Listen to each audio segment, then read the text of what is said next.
আসসালামু আলাইকুম, welcome back to my channel. আশা করি সবাই ভালো আছেন। আজ তৈরি করে দেখাবো খুবই সহজ একটি রেসিপি, সকালে বা বিকেলের নাস্তা রেসিপি। ঘরে থাকা সামান্য কিছু উপকরণ দিয়ে এত মজার একটি রেসিপি তৈরি করা যায়, বাসায় তৈরি না করলে বুঝতেই পারবেন না। চলুন তাহলে রেসিপিটি দেখে নিই।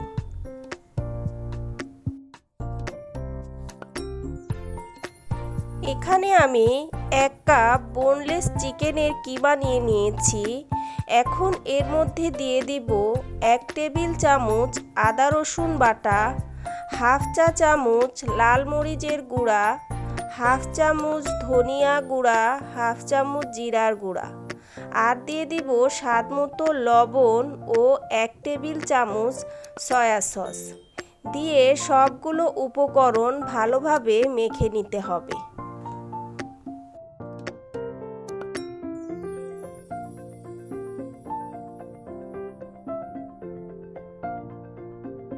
মাখানো হয়ে গেলে 10 মিনিটের জন্য রেস্টে রেখে দেব। অন্যদিকে একটি বাটিতে একটি ডিম আর সামান্য একটু লবণ দিয়ে ভালোভাবে ডিমটা ফেটিয়ে নিতে হবে। ফেটানো হয়ে গেলে এখন এর মধ্যে দিয়ে দিব মেজারমেন্ট কাপের 2 কাপ ময়দা দিয়ে ভালোভাবে ডিমের সাথে মিশিয়ে নিতে হবে। এরপর অল্প অল্প পানি দিয়ে পাতলা একটি ব্যাটার তৈরি করে নিতে হবে।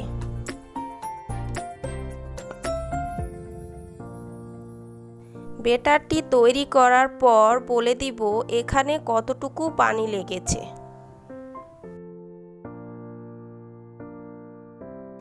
ব্যাটারটি অনবরত নেড়ে চেড়ে একটি সফট ব্যাটার তৈরি করে নিতে হবে।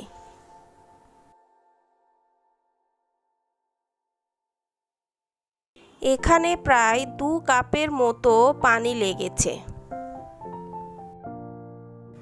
দেখে নিশ্চয়ই বুঝতে পারছেন এর ঘনত্বটা কীরকম হয়েছে। এখন এটি 5 থেকে 10 মিনিটের জন্য রেস্টে রেখে দিব।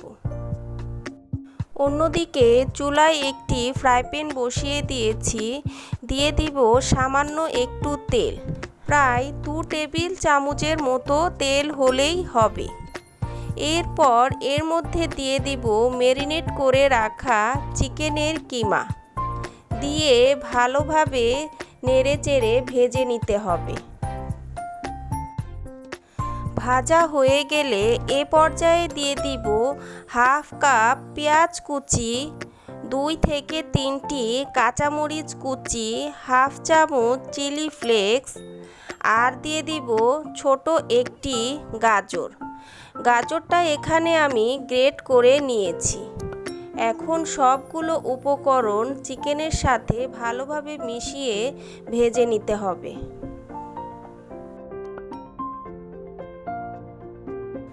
ভাজা হয়ে গেলে এখন এর মধ্যে দিয়ে দিব কর্নফ্লাওয়ার। এখানে আমি হাফ কাপ পানির মধ্যে 1 টেবিল চামচ কর্নফ্লাওয়ার গুলিয়ে নিয়েছি। আর দিয়ে দিব 2 টেবিল চামচ লিকুইড দুধটাকেও আমি জাল করে নিয়েছি। 2 মিনিটের মতো ভালোভাবে নেড়ে চেড়ে দিতে হবে।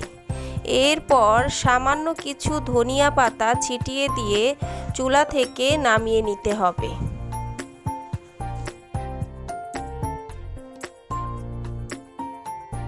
এখন একটি ফ্রাই প্যানের মধ্যে 1 ফোঁটা তেল দিয়ে ব্রাশ করে নিতে হবে। এরপর অল্প অল্প করে ব্যাটারটি দিয়ে পাতলা পাতলা শিট তৈরি করে নিতে হবে। দেওয়ার সাথে সাথে ফ্রাই প্যানটি ঘুরিয়ে দেওয়ার চেষ্টা করবেন, তাহলে দেখবেন শিটগুলো অনেক পাতলা হবে। চুলার হিটটা এ পর্যায়ে মিডিয়াম টু লোতে থাকবে। এক পিঠ হয়ে গেলে উল্টিয়ে দিতে হবে। এভাবে এপাট ওপাট হালকা করে ভেজে নিতে হবে।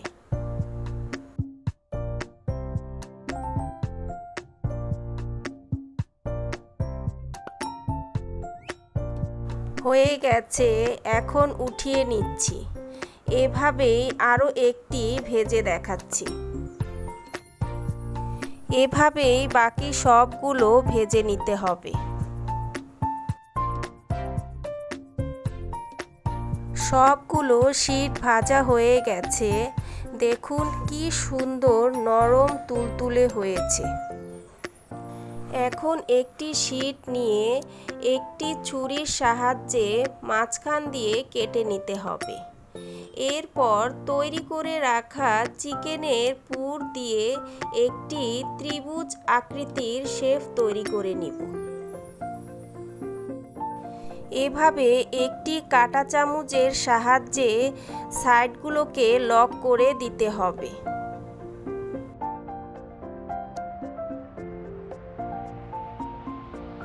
এভাবেই সবগুলো নাস্তা বানিয়ে নিতে হবে।